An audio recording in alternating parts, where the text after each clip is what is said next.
Aroma miracles இயற்கையான aroma ஆயில்களை கொண்டு தயாரிக்கப்படுகிறது. தூக்கமின்மை, மன அழுத்தம், எதிர்மறை எண்ணங்கள் போன்ற மனநல பிரச்சனைகள், உடல்வலி, தலைவலி போன்ற உடல்நல பிரச்சனைகள், ஆன்டி ஏஜிங், முடிவுதிர்வு, பொடுகு, வெண்புள்ளி, சரும பிரச்சனைகள் போன்ற அனைத்து பிரச்சனைகளுக்கும் தீர்வளிக்கிறது. Aroma miracles.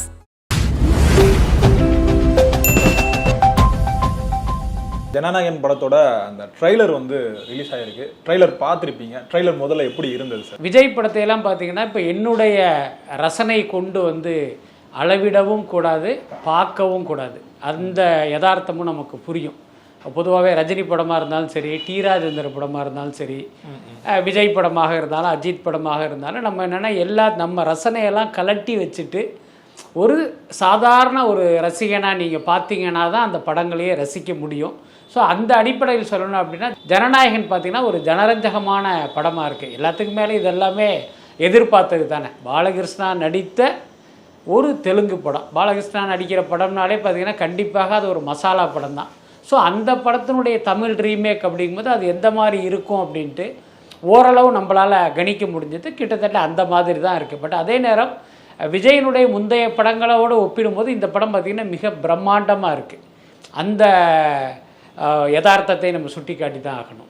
இப்போ ஜனநாயகன் வந்து என்னதான் ரீமேக் படம்னு சொன்னாலுமே அது வந்து ஒரு நார்மல் கமர்ஷியல் படமாக தான் சார் இருந்து. இப்போ பகவந்த் கேசரியாக இருக்கட்டும். இப்போ ஆனால் ஜனநாயகனுக்குள்ளே வரும்போது நிறைய அரசியல் வந்து பேசியிருக்காங்க. இப்போ நிறைய பேர் வந்து டீகோட் பண்ண ஆரம்பிச்சிட்டாங்க. இப்போ நீங்களும் இந்த ட்ரைலர் வந்து பார்த்துருப்பீங்க. நீங்கள் டீகோட் பண்ண விஷயங்கள் பற்றி சொல்லுங்கள். கதாநாயகனுடைய கேரக்டர்லேருந்தே அரசியல் தொடங்கிடுச்சு அப்படின்னு சொல்லலாம். தளபதி வெற்றி கொண்டான், அதுதான் அவருடைய கேரக்டர் பேர். அதனுடைய சுருக்கமாக டிவிகே அப்படின்னு எடுத்துகிட்டு வந்திருக்காரு. அதுக்கப்புறம் நீங்கள் ஒரு ஷாட்டில் கவனிச்சா தெரியும், அந்த தாவேக்கா கொடியில் இடம்பெற்ற 2 யானை பிளிர்கிற மாதிரி ஒரு ஷாட்டு வச்சுருப்பாங்க. அதுக்கப்புறம் அவர் பேசுகிற டைலாக் எல்லாமே தெரியும்ல. நான் வந்து திரும்பி போயிடுவேன்னு நினச்சியா அப்படிங்கிற ஒரு டைலாக்காக இருக்கட்டும். வழக்கமாக பார்த்தீங்கன்னா ஐ எம் வெயிட்டிங் அப்படிம்பாரு. அதுதான் அவருடைய சிக்னேச்சர் டைலாக்கு. இதில் ஐ எம் கம்மிங் அப்படிங்கிற மாதிரிலாம் பேசுகிறாரு. ஸோ அதெல்லாமல் பார்த்திங்கன்னா இந்த படத்தில் அரசியல் ரீதியான பல காட்சிகள் வந்து சேர்க்கப்பட்டிருக்கு. அதனால் கிட்டத்தட்ட அந்த ஏரியா எல்லாமே வந்து சமகால அரசியலை பேசுகிற விஷயமாக தான் இருக்கும். இப்போ இதிலே கூட ஒரு சீன் பாருங்கள், மக்களுக்கு நல்லது பண்ணுறதுக்கு அரசியலுக்கு வருவீங்கன்னு பார்த்தா மக்கள் பணத்தை கொள்ளையாக அடிக்கிறீங்க அப்படின்னு 4 பேரை போட்டு சாட்டையால் வெளுத்துக்கிட்டு இருப்பார். ஸோ இப்போ இதெல்லாமே பார்த்திங்கன்னா ஒரு சமகால அரசியலை பார்த்திங்கன்னா உங்களுக்கு அப்படி மக்களுக்கு நினைவூட்டுகிற ஒரு விஷயங்கள் தான். பட் இதெல்லாம் அந்த படத்தில் இருந்தாலும் ஜனநாயகன் அப்படிங்கிற தலைப்பு ப்ளஸ் சில காட்சிகள் தான் அரசியல் ரீதியாக இருக்குமே தவிர முழுக்க வந்து இது ஒரு மசாலா படம் தான். அதை பார்த்தாலே தெரியும் உங்களுக்கு. துப்பாக்கி, அப்புறம் கத்தி, ரத்தம்னு பார்த்தீங்கன்னா அப்படி பயங்கரமாக இருக்குது. அதனால் பார்த்தீங்கன்னா அந்த மைண்ட் செட்டோடு நீங்கள் படம் பார்க்க வந்தால்தான் உங்களை அந்த படம் திருப்திப்படுத்தும். ஏன்னா முழுக்க இது ஒரு அரசியல் படம். விஜய் வந்து அரசியலில் டயலாக்கில் அடித்து பின்ன போகிறாரா அப்படின்னு வந்தால் ஒருவேளை நீங்கள் ஏமாற்றம் அடைவதற்கும் வாய்ப்பு இருக்குது. சரி, இப்போ அதே மாதிரி நீங்கள் டீகோட் பண்ண விஷயம் தான். சரி, இப்போ தளபதி வந்து மக்களுக்கு வந்து அரசியலுக்கு வரும்போது நல்லது பண்ணணும்னு சொல்லி தான் வரீங்க. ஆனால் இங்கே வந்து நீங்கள் கொள்ளை அடிக்கிறீங்கன்னு சொல்லிட்டு ஒரு வார்த்தை சொல்லிட்டு அடுத்து ஒரு வார்த்தையை வந்து சொல்லியிருப்பாரு, கொலை பண்ணுறதுக்கு வராங்கன்னு சொல்லிட்டு. இந்த இஷ்யூ வந்து இந்த கரூர் சம்பவத்தை லிங்க் பண்ணி தான் பேசுகிறாரு அப்படின்னு இப்போவே வைரல் ஆகப்படுது. அப்படிலாம் கிடையாதுங்க. கரூரில் நடந்தது ஒரு மிகப்பெரிய துயரம், நடந்திருக்கக்கூடாத ஒரு துயரம். அது நடந்துருச்சு. அதை வந்து நீங்கள் எங்கேயுமே வந்து டீகோட் பண்ணவும் கூடாது, அதை பின் பாயிண்ட் பண்ணவும் கூடாது. அதுதான் அடிப்படையான மனித பண்பு. அது யாராக இருந்தாலுமே சரி. என்ன அந்த துயர சம்பவத்தை வைத்து நீங்கள் திமுகவை குற்றம் சாட்டுவது கூட அது வந்து ஒரு ஏற்புடைய விஷயம் இல்லை. அதே மாதிரி திமுக காரர்கள் வந்து விஜயை வந்து ஒரு 41 பேரை கொன்றவராக சித்தரிப்பதும் வந்து ஒரு மனிதாபிமானமற்ற செயல். அதுக்கப்புறம் இந்த படத்தை பொறுத்த வரைக்கும் சமகால அரசியலை அங்கங்கே டச் பண்ணியிருப்பாங்களே தவிர எல்லாமே இந்த படத்தில் வந்து அரசியலை பிரதிபலிக்கிற காட்சிகள் இருக்கும் அப்படின்லாம் நம்ம எதிர்பார்க்க வேண்டிய அவசியம் இல்லை. அதே மாதிரி மக்கள் வந்து அவனை கொண்டாடுறாங்கன்னு சொல்லிட்டு ஒரு வார்த்தையை வந்து பயன்படுத்துகிறாங்க. இன்றைய இப்போ சமகாலத்தில் வந்து விஜய் அவர்கள் வந்து எல்லா மக்களும் கொண்டாடிட்டு தான் இருக்காங்க. இதையும் லிங்க் பண்ணுற மாதிரி இருக்கே சார்? இல்லை, அதெல்லாம் அதுதான விஷயம். அது இன்னொரு பக்கம் பார்த்தீங்கன்னா அது இமேஜ் பில்டப்புக்கான காட்சிகளும் அதில் இருக்குது. இப்போ பொதுவாகவே பார்த்தீங்கன்னா அந்த ஹீரோக்களை வந்து துதிப்பாடுறது யார் அப்படின்னா அவர் கூட ஒரு 4 பேர் இருப்பாங்க. எம்ஜிஆர் காலத்துலேருந்தே நீங்கள் பார்க்கலாம். அந்த கேரக்டர் வந்து ஐயா யார் தெரியுமில்ல, சாரி யார் தெரியுமில்ல, அப்படி இப்படிலாம் பயங்கரமாக பில்டப் கொடுப்பாங்க. இப்போ அடுத்த கட்டத்தில் போய் எதிர் முகாமில் இருப்பவர்களே அவரை போய் நீ டச் பண்ணிட்டியா, அவர் யார் தெரியுமாங்கிற மாதிரியான அந்த துதிப்பாடல் வந்து ஒரு வேறொரு வடிவம் எடுத்திருக்கு. எல்லாத்துக்கும் மேலே இந்த படம் விஜயினுடைய அந்த வணிக வெற்றிக்கு மட்டும் இல்லை, விஜய் என்கிற நடிகருக்கு வணிக வெற்றியை தேடி கொடுக்குற படமாக மட்டுமில்ல, அரசியல் ரீதியான மைலேஜை இந்த படம் கொடுக்கணுங்கிறது தான் விஜயினுடைய நோக்கமாக இருக்குது. அதனால் பார்த்திங்கன்னா இந்த மாதிரியான சுய பில்டப்பும் அதுக்குள்ளார கண்டிப்பாக இருக்கும். இல்லைன்னா தானே ஆச்சரியம் நமக்கு. அதே மாதிரி இந்த மொத்த அயோக்கியங்களும் வந்து ஒன்றா இருக்காங்க, அவங்களாம் வந்து ஜெயிக்கவே வந்து கூடாதுன்னு சொல்கிறாங்க.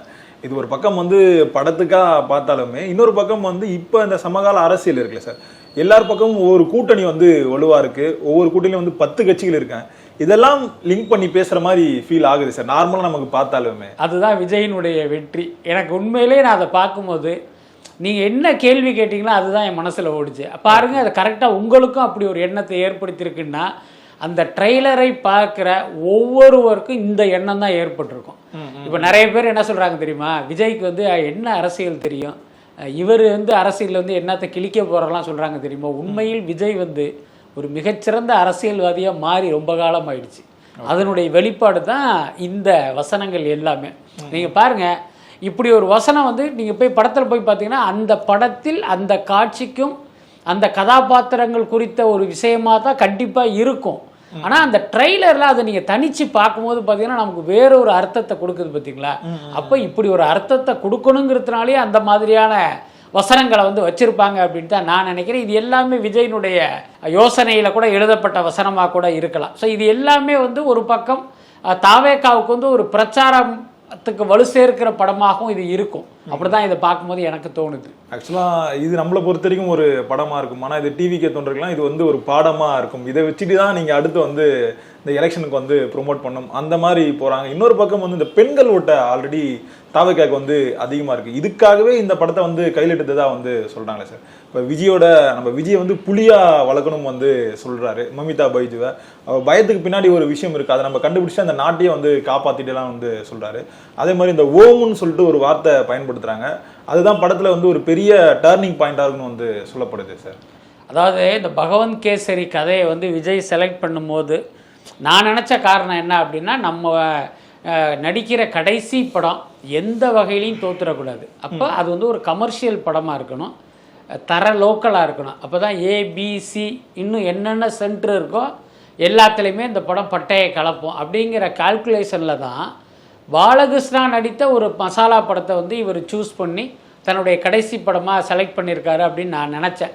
அப்போ கூட நான் நிறைய விமர்சனங்கள்லாம் கூட பண்ணேன். ஏங்க கடைசியாக நடிக்கிறீங்க, ஒரு அரசியல் படத்தில் நடித்து தமிழ்நாட்டை தெறிக்க விடக்கூடாதா, இது என்ன ஒரு மசாலா படத்தில் போய் நடிக்கிறீங்களா, நிறைய கமெண்ட்ஸ் எல்லாம் கூட அடித்தோம். ஆனால் இப்போ அந்த ட்ரெய்லரை பார்க்கும்போது தான் தெரியுது இந்த படத்தை இவர் தேர்வு செய்ததற்கு, இந்த கதையை, இந்த படத்தை நான் சொன்ன காரணம் மட்டும் கிடையாது. இதுக்குள்ளார பார்த்தீங்கன்னா ஒரு மகள் சென்டிமெண்ட் ஒன்று இருக்குது. அநேகமாக என்னுடைய கணிப்புப்படி அது அவருடைய சொந்த மகள் கிடையாது, நண்பருடைய குழந்தை, அதைத்தான் இவர் வளர்ப்பாரு. ஸோ அது வந்து தன்னுடைய சொந்த மகளாக பாவித்து வளர்ப்பார் அப்படிங்கிறத நான் கேள்விப்பட்ட கதை.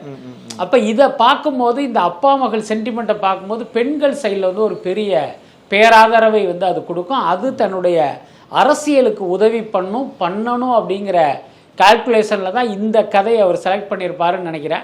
கிட்டத்தட்ட அதை பார்க்கும்போது பெண்ணை புலியாக வளர்க்கணும் அப்படிங்கிற வசனத்தையெல்லாம் பார்க்கும்போது உண்மையிலேயே பெண்கள் கிட்ட வந்து ஒரு பேரெழுச்சி ஏற்படும் அப்படின்னு தான் நான் நினைக்கிறேன். என்னென்னா இப்போவே பார்த்தீங்கன்னா விஜயை வந்து விஜயண்ணா அப்படின்னு கொண்டாடுறத நம்ம பார்க்குறோம். பொதுவாகவே ரஜினி உட்பட, கமல் உட்பட பல நடிகர்களுக்கு பெண் ரசிகைகள் இருக்காங்க.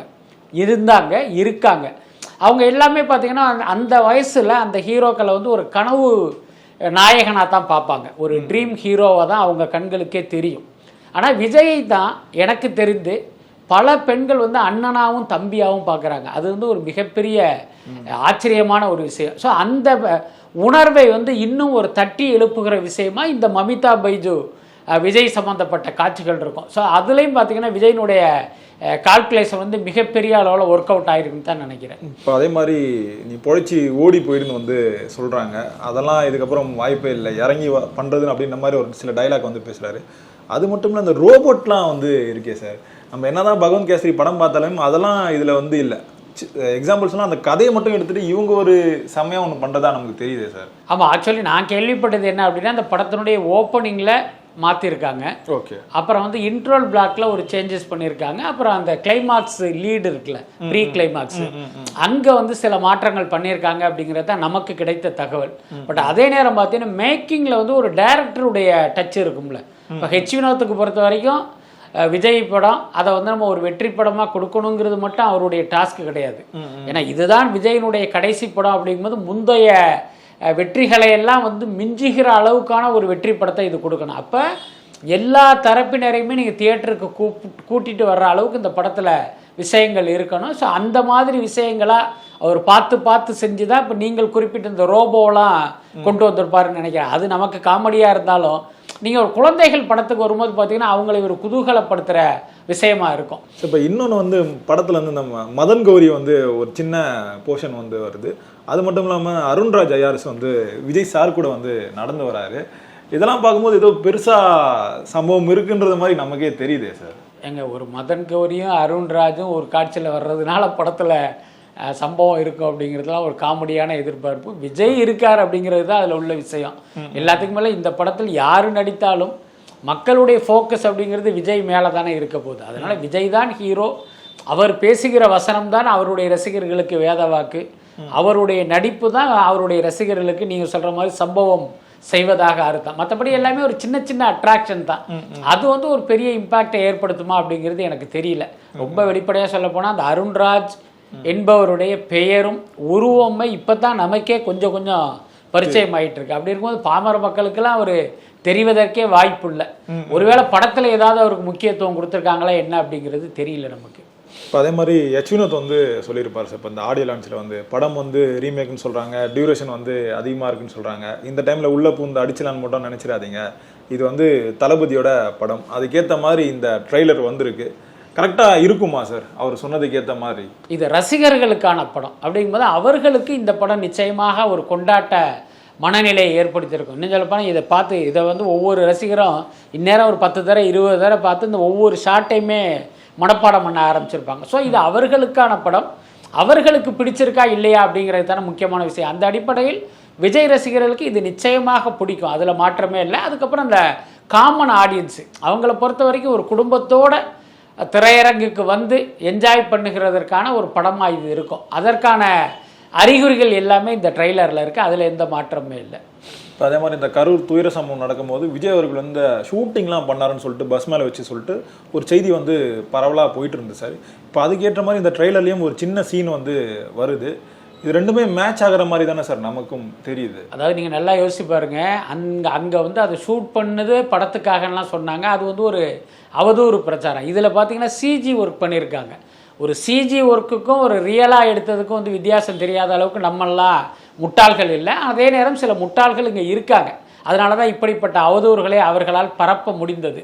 பட் அதே நேரம் ஒரு வேலிடான விஷயம் என்ன அப்படின்னா, அவங்க சொன்ன மாதிரியே இந்த காட்சிகள்லாம் இந்த படத்தில் இருக்குது. அப்போ இதுக்குள்ளார இருந்தது இவங்களுக்கு ஏற்கனவே எப்படி தெரிஞ்சுது அப்படின்னு வேணால் நம்ம கேள்வி கேட்கலாம். பொதுவாக பார்த்தீங்கன்னா ஒரு திரைப்படத்தினுடைய கதையை ஒரு ரூமில் உட்காந்து 4 பேர் டிஸ்கஸ் பண்ணுறாங்கன்னே வச்சுக்கோமே, அதுவே வந்து ரகசியமாக காக்கப்படும் அப்படின்லாம் சொல்ல முடியாது. அந்த 4 பேரில் ஒருத்தர் அவருடைய க்ளோஸ் ஃப்ரெண்டு ஒருத்தர்கிட்ட போய் நாங்கள் இன்றைக்கி இப்படி ஒரு சீன் பேசணும் அப்படின்னு சொன்னாலே அது வந்து வெளியில் போயிடும். அவருடைய ஃப்ரெண்டுக்கிட்ட சொல்ல, அவர் இன்னொருத்தர்கிட்ட சொல்ல, அப்படியே வெளியில் போயிடும். அப்புறம் சினிமாங்கிறது பார்த்திங்கன்னா ஒரு ஷூட்டிங் அப்படின்னாலே, இப்போ விஜய் மாதிரியான ஒரு பெரிய ஹீரோக்களுடைய படம் அப்படின்னாலே மினிமமாக 150 பேராவது இருப்பாங்க அந்த படப்பிடிப்பு தளத்தில். நீங்கள் எல்லார்கிட்டையுமா கற்பூரம் ஏற்றி சத்தியம் வாங்க முடியும்? என்ன காட்சி எடுத்தோன்னா யார்ட்டையும் சொல்ல மாட்டேன், என் பொட்டாட்டிகிட்ட சொல்ல மாட்டேன், பிள்ளைகிட்ட சொல்ல மாட்டேன் அப்படின்லாம் சத்தியம் வாங்க முடியாது, அது சாத்தியமும் இல்லை. ஸோ அவர்கள் பார்த்திங்கன்னா ஏதோ ஒரு வகையில் போய் பக்கத்தில் இப்போ வலைப்பேச்சுன்னு இப்போ நாங்கள் வந்து ஒரு சேனல் நடத்திக்கிட்டு இருக்கோம் கிட்டத்தட்ட 8-9 வருஷமாக. அதெல்லாம் ஒரு பத்திரிகையாளராக 30-35 வருஷமாக இந்த இண்டஸ்ட்ரியில் இருக்கோம். ஆரம்பத்திலிருந்து இன்றைக்கு வரைக்கும் பார்த்திங்கன்னா நாம் எழுதுகிற எல்லா தகவல்களுமே எக்ஸ்க்ளூசிவ் தான். எங்கள் சேனலுடைய டேக்லைனே எல்லாமே எக்ஸ்க்ளூசிவ். எங்களுக்கு எப்படி தெரியும்? ஸோ இந்த படக்குழுவில் பணிபுரிகிற யாரோ ஒருவர் நம்மளுடைய சோர்ஸாக இருந்து நமக்கு அந்த தகவல்களை சொல்லுவாங்க. அந்த மாதிரி தான் ஒரு படத்தில் இருக்கிற விஷயங்கிறது ஏதோ ஒரு வகையில் வெளியாகினா அந்த மாதிரி இப்படி ஒரு காட்சி இந்த படத்தில் வரப்போகுது, இப்படி ஒரு சிஜி ஒர்க் பண்ணிக்கிட்டு இருக்காங்க அப்படின்னு தெரிஞ்சு அது வந்து இவர்களுடைய யூகம் மாதிரி அல்லது இவங்க பார்த்த மாதிரி அப்படி பேசியிருப்பாங்க அப்படின்னு தான் நான் நினைக்கிறேன். இப்போ அதே மாதிரி இந்த ட்ரைலரில் அதிகம் நிறைய பேர் வந்து இப்போ டீகோட் பண்ண ஆரம்பிச்சாங்க. இப்போ சம்பவம் பண்ணுறவனை வந்து பார்த்துருப்பேன், சம்பவத்திலே ரெக்கார்ட் பண்ணுறவனை வந்து பார்த்துருக்கியா, அவனை வந்து தொட்டுட்டா பீஸ் ஆகிடும்னு வந்து சொல்கிறாரு. இப்போ ஜனநாயகன் பராசக்தி 2 படங்களும் வந்து மோதுது. இதை வந்து அவங்களுக்கு சொன்ன மாதிரி நம்ம எடுத்துக்கலாமா சார்? இதை என்ன இது எல்லாமே நம்மளா வந்து அப்படி ஒரு ஒப்பீடையை கொடுத்து ஒரு பரபரப்பை ஏற்படுத்துவதற்கு தான் இதெல்லாம் பயன்படுவோம் தவிர நிச்சயமாக அதுக்கான அதை மனதில் வைத்து எழுதப்பட்டதா இருக்காது. இன்னொன்று இந்த ஜனநாயகன் வந்து முடிஞ்சு ரொம்ப நாளாச்சு. பராசக்தி பார்த்தீங்கன்னா இப்போ தான் இந்த போட்டி அப்படிங்கிற ஒரு விஷயமே உருவானது. அந்த கதாபாத்திரம் அந்த படத்தில் உள்ள விஷயத்தை வச்சு பேசுகிற ஒரு டயலாக் தான். அதெல்லாம் ஒரு ஹீரோ குறித்த டயலாக் அப்படிங்கும்போது பார்த்தீங்கன்னா ஒரு பெரிய பில்டப் கொடுப்பாங்க. அவர் கிட்ட போனால் என்னாகும் தெரியுமா, அவர் திரும்பினா என்னாகும் தெரியுமா, பார்த்தா என்னாகும் தெரியுமான்ட்டு பயங்கரமாக ஒரு பில்டப் கொடுப்பாங்க. இது ஒரு ஹீரோயிசத்துக்கான விஷயம் தானே தவிர அதை வந்து நம்ம ரியலோடு ஒப்பிட வேண்டியதில்லை. பட் எல்லாத்துக்கும் மேலே இப்போ நீங்கள் சொல்கிற மாதிரி விஜய் வந்து எவ்வளோ பெரிய உயரத்தில் இருக்கிற ஒரு நடிகர், அவருக்கு சிவகார்த்திகேயன்லாம் ஒரு போட்டியாக இருக்க முடியுமா? இல்லை விஜய் தான் அப்படி நினச்சிருவாரா? அதுக்கெல்லாம் வாய்ப்பே கிடையாது. அதனால் நம்ம அப்படி போட்டு குழப்பி அது ஒரு பெரிய விஷயமா எடுத்துகிட்டு வர வேண்டியது இல்லைன்னு நினைக்கிறேன். இல்லை சார், இப்போ விஜய் அவர்கள் வந்து எல்லா மேடையிலும் வந்து சொல்கிறது என்னன்னா, என்னோட கரியரின் உச்சத்தை விட்டுட்டு நான் மக்களுக்கு வந்து நல்லது பண்ண வரேன்னு வந்து சொல்கிறார். இப்போ அந்த கரியரின் உச்சத்தை வந்து உடைக்கணும்னு சொல்லிட்டு தான் அது பராசக்தி படமாக இருக்கட்டும், இல்லை ஆடியோ லான்ச்சாக இருக்கட்டும், இன்னைக்கு தேதியில் ட்ரெய்லர் ரிலீஸ் ஆகுது, அன்றைக்கே வந்து ட்ரெய்லரும் வந்து இறக்குறாங்க. அந்த உச்சத்தை உடைக்கணும்னு சொல்லிட்டு எதிர்பார்க்குறாங்களா சார்? அதாவது ஒன்று தெரிஞ்சுங்க, இந்த படத்தை தயாரித்திருப்பது டான் பிக்சர்ஸு, அதனுடைய தயாரிப்பாளர் ஆகாஷ் பாஸ்கரன். அவர் வந்து அன்பில் மகேஷ் பொய்யாமொழியுடைய உறவினர். இப்போ அவருக்கும் விஜய்க்கும் தனிப்பட்ட முறையிலோ அரசியல் ரீதியாகவோ எந்த பகையும் கிடையாது என்ன. அதனால் அவர் வந்து இப்படி ஒரு விஷயத்தை செய்யணும் அப்படிங்கிறது அவருடைய நோக்கம் கிடையாது. அதே நேரம் அந்த படத்தை ரெட் ஜெயண்ட் நிறுவனம் தான் மார்க்கெட்டிங் பண்ணுறாங்க. அதுக்கப்புறம் அவர்களுடைய கைட்லைனில் தான் இவங்களே வந்து அந்த படத்துறைக்கே வந்திருக்காங்க. இவங்களுக்கு அவங்க தான் கைட் பண்ணுறாங்க. அப்போ ரெட் ஜெயண்ட்டுக்கு வந்து ஒரு நோக்கம் இருக்குது. விஜயை வந்து சினிமாவில் உச்சத்தில் விட்டுட்டு வந்தேன்னு சொல்கிறாரு தெரியுமா, அதை வந்து பொய்யாக்கணும். எப்படி பொய்யாக்க முடியும்? அவருடைய கடைசி படம் ஜனநாயகனை ஒரு ஃப்ளாப் படமாக மாற்றிட்டா நீங்கள் வந்து இன்னொரு கவுண்டர் பிரச்சாரத்தை முன்வைக்கலாம். இவர் உச்சத்தில் இருந்தெல்லாம் வரலைங்க, அவர் படம் ஃப்ளாப் ஆகி வேறு வழி இல்லாமல் சினிமாவை விட்டுட்டு வந்தார் அப்படின்னு வந்து சொல்லணும். அதுக்கு இந்த படத்தை வந்து ஃப்ளாப் ஆக்கணும். அதுக்கடுத்து ஒவ்வொரு விஜய் படமே வசூலில் பார்த்திங்கன்னா ஒரு பெஞ்ச் மார்க்கை க்ரியேட் பண்ணிக்கிட்டே இருக்கும். அடுத்த விஜய் படம் அதை முறியடிக்கும். இதுதான் காலங்காலமாக நடந்துக்கிட்டு இருக்கு. இப்போ இவங்க என்னென்னா, அதே தேதியில் பராசக்தி படத்தை இறக்கியதன் மூலமாக இந்த சாதனை நடக்காத மாதிரி வந்து ஆல்ரெடி பிரேக் பண்ணிட்டாங்க. இப்போ முதல் நாள் வசூலுக்கு வந்து ஒரு சாதனை பண்ணும் விஜய் படம், அது வந்து இப்போ சாத்தியம். ஏன்னா இது 9ஆம் தேதி சோலோவாக தான் வருது. ஆனால் ஒரு வார வசூல், 10 நாள் வசூல் 100 கோடியை இத்தனை நாளில் ரீச் பண்ணிச்சு, 200 கோடியை இத்தனை நாளில் ரீச் பண்ணிச்சுன்னு ஒன்று இருக்குது தெரியுமா. அது வந்து இந்த படத்தில் கொஞ்சம் தாமதமாகும். முந்தைய படம் பார்த்தீங்கன்னா 2 நாளில் 100 கோடி வசூல் அப்படின்னா, இந்த படம் 4 நாளில் தான் 100 கோடி வசூல்னு போய் நிற்கும். என்னன்னா அடுத்த நாள்லேருந்து 2 ஷோ வந்து இந்த பராசக்தி படம் வந்து பிடுங்குது. ஸோ இந்த மாதிரி விஜய்க்கு பார்த்தீங்கன்னா ஒரு அந்த வரலாற்று சாதனை நடக்காத அளவுக்கான ஒரு இடையூறை இந்த ரெட் ஜெயண்ட் நிறுவனம் ஏற்படுத்துவதற்கு இந்த பராசக்தியை அவங்க பயன்படுத்துகிறாங்க. அதுக்கப்புறம் சிவகார்த்திகேயனுக்கான நோக்கங்கிறது பார்த்தீங்கன்னா அது ஒரு சுயநலமான நோக்கம் தான். விஜயனுடைய கடைசி படத்தை நம்ம ஜெயிச்சோம்னு ஆகணும், ஜெயிச்சு நம்ம அடுத்த கட்டத்தை நோக்கி நகரணுங்கிறது அவருடைய எண்ணம் என்ன. ஸோ அவர் வந்து இவர்களுடைய சூழ்ச்சிக்கு பலியான மாதிரி இந்த எல்லா விஷயத்தையும் ஒரு ஆதரிச்சுக்கிட்டு அப்படி ரகசியமாக பார்த்து ரசிச்சுக்கிட்டு இருக்காரு. இது நடக்குமா அப்படிங்கிறது படம் வரும்போது தான் தெரியும்.